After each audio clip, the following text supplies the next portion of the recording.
Billin of Town Murph. Top Billin Villain. Hey, yo, welcome to the Top Billin Villain post-game show presented by the great folks over at BetUS. Now listen, if you're a Seattle Seahawks fan, right, if you're not one of those front-running type cats, right, who won't show up to this video like always the past 4 seasons when you guys lose, you guys who are watching this have a lot to be excited about. I'm saying, man, the Seattle Seahawks had a lot of questions to answer coming into a game against an elite Detroit Lions team, and to me, they passed all the tests, right? Obviously not on defense, though, right? But we can get to that another time right there. We're going to talk about the offense, right? The defense definitely shorthanded. That's not an excuse in the NFL. You have to run what you brung. But that is a reason for a poor defensive performance like that. Not to mention the Detroit Lions have a sick-ass offense.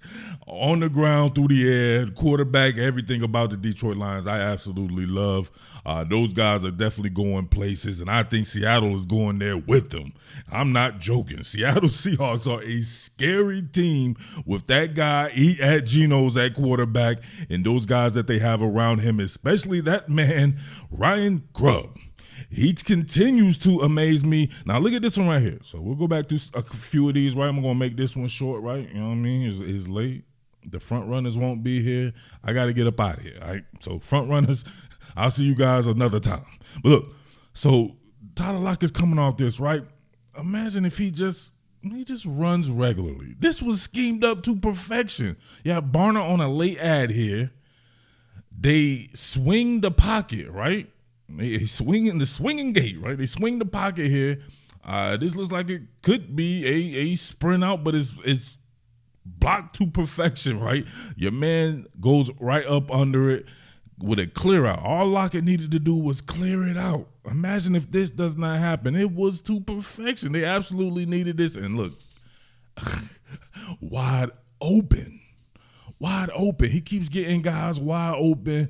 And, man, that was perfect, right? Think about if that's not there, right? If that's not there, what about this one right here? Dennis Rodman Jr. himself played a very good game, had some spectacular catches. He also had his DK Metcalf type drops as well, but definitely more good than bad. But this was definitely bad right here. Going against Alex Anzalone now. DK Metcalf be getting into it with his blocking and everything. Imagine had this not occurred, right? This is something that you can actually control right here. Probably didn't need that for Zach Charbonnet to be able to get this first down there. Obviously, that being a penalty on DK Metcalf holding the shoulder pass. Man, got to let go. You got to be able to feel the flow right there like my boys from Naughty by Nature would say. And you have to be able to allow your running back to just make a play. What if the ref could actually do his job correctly right there and call that a damn catch like it is? What are we doing here? That was 2 points on the board right here. Now, keep in mind, obviously, when you go by the point spread at the end, I mean, it doesn't matter that much, right? But if it's there and those other things are there, maybe you call the game a little bit different. Maybe Detroit has to call the game a little bit different. You just never know. But obviously, you want all the points you can get, and this was a 2-point conversion. How is that not a 2-point conversion? The hell is this man looking at, right? Do we have to get some younger refs in there with some better vision? Do we have to get refs and have them have eye tests, right? Vision tests? Like, what are we doing here? Come on, man. Ryan Grubb showing the creativity in the run game, right? I'm really only showing you this because there was a lot of zombification going on in this game. Dudes were getting absolutely laid out like creased khakis. I like this play right here. You got your man Kenneth Walker damn near lined at a sniffer, right? So he goes in motion here, right? Just to go in orbit motion and catches the pitch. Now, people always ask me about 20 personnel, 2 backs, no tight end and stuff like that. I'm not a big fan of it, right? Because regardless of what fans think, if I'm playing, right, when I'm playing and there was two backs in the backfield, I always knew only one of them's going to get the ball, so it does not matter. They're like, oh, man, you can't. Who are they going to get the ball to? You're going to whoever they give the ball to, that's who I'm going to tackle, right? It's that simple. But if you have somebody with a skill set like Zach Charbonnet right here, and somebody asked me about Zach Charbonnet being moved to fullback, yeah. Would not do that. Obviously, the guy's a really good running back, but this right here should instill confidence at least in that guy. Look at this right here. Obviously, I'm going to have to pause it before we get a content ID claim. Pausing for the content ID claim, people, right? Who come in here and take money. So make sure you support quality content. Make sure you support those sponsors as well. But check this out right here. Zach Charbonnet. Look at him. Bang! Let's go ahead and fire that bad boy up. Fire that bad boy up. Bang. Hit it. Won't you send me to Zombie Town? Won't you send me to Zombie Town? Damn, that boy is physical, right? Zombified him, right? Fertilized him. He ain't know where he was, right? He sent him back to his childhood years, right? He was out there on the boardwalk eating ice cream in his mind. He was done. Absolutely done. Now, this is going to go down in top Billin Villain lore. In the annals of history, never in a content item has both my hits been played back-to-back times, but this one deserved it. And yeah, I know all you spoony sexuals going to get all angry, but I don't give a damn, right? Look at this. Bang! Oh, my God. Devin Witherspoon is a tough kid, one of the more physical defensive backs you'll ever see. But there's a law of physics for a reason, right? There are weight classes for a reason. David Montgomery in the heavyweight class, your boy Witherspoon in the featherweight class, right? There's two shits don't match. He had his head on the outside and everything, right? He thought he was about to break down his space. Bang, right? Shut off his ecosystem. Right? No, wait, his equilibrium. He shut off his ecosystem. Come on, your boy right there, bang. Emptied his veins, right? He was taxidermy for at least a play. But those young kids, they be bouncing back real good. So he was good, right? He got up. He had a little zombie noise. And of course, like a zombie, truck for the very last time.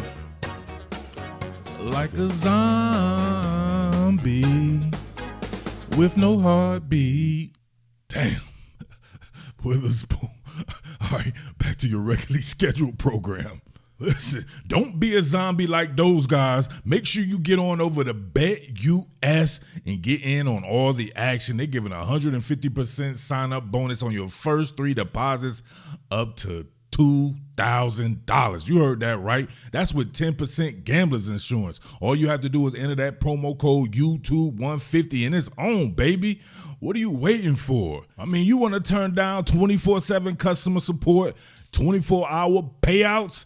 Nah, you don't want to do all that. So make sure you head on over to BetUS, enter that promo code YouTube150, and it's on. BetUS, where the game begins. I would be remiss if I did not talk about this catch from DK Metcalf. Oh, my God. What? I'll tell you, man, he had some moments there when I was like, oh, my, this guy's incredible. This was definitely one of them right here. Able to keep those toes down. Smooth criminal style there, right? Pluck that bad boy. Outstanding catch. So we had some weird stuff go down at the channel, right? I didn't get a chance to do the podcast. I was going to talk about it on the podcast. I might still reprise that on the next podcast there. But we had a faction of people coming in here talking about Stone Feet Forsyth and acting like the dude is good. Because he had a couple of games that were average.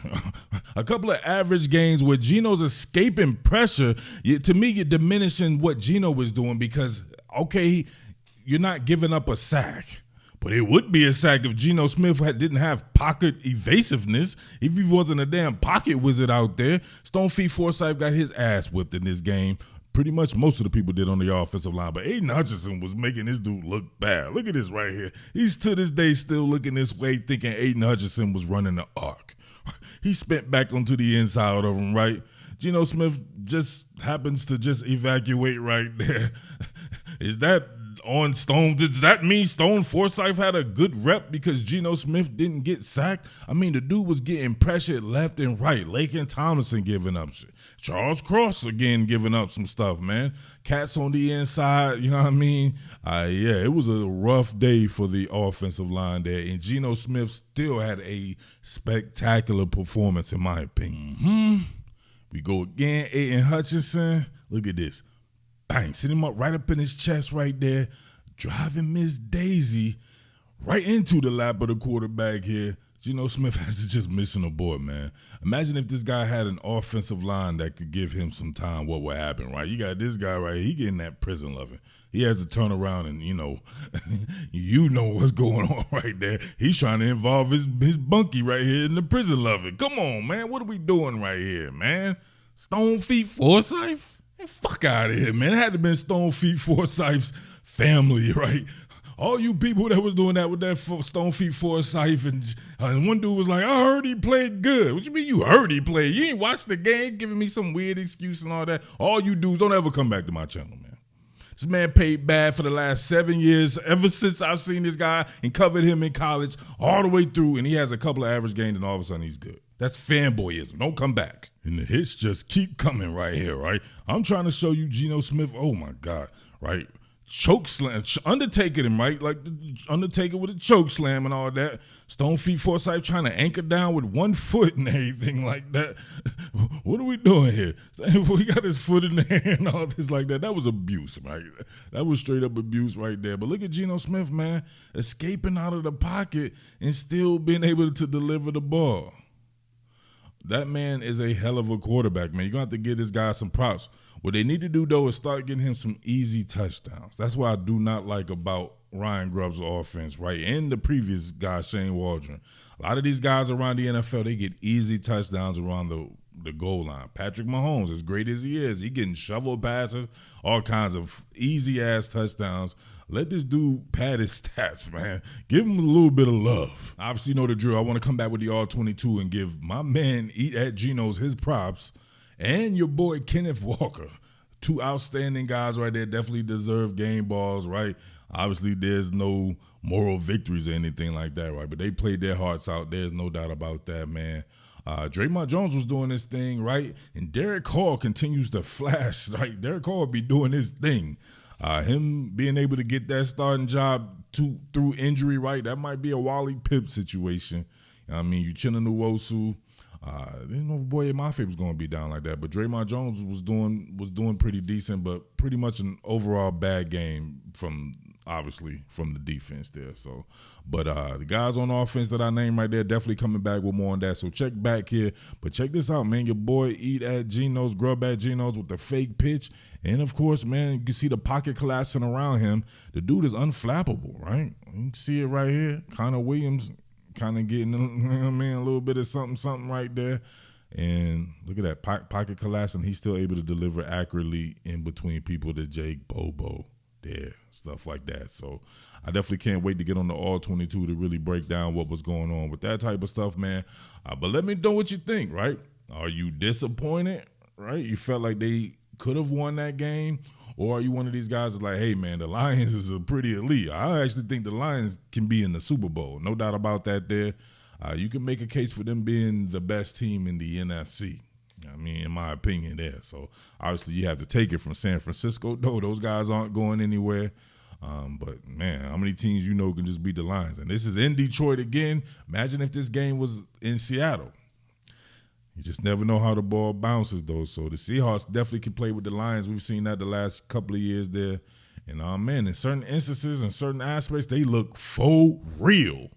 So, man, don't be sleeping on the Seahawks. These guys already, right, in the upstart team. Yeah. All right, but let me know what you think about that, man. Head on over to BetUS. Promo code YouTube150, man. Make sure you support the sponsors and all that jazz there. It's your boy Murph. As always, much love to everybody out there. Salute. What more can I say? Top Billin.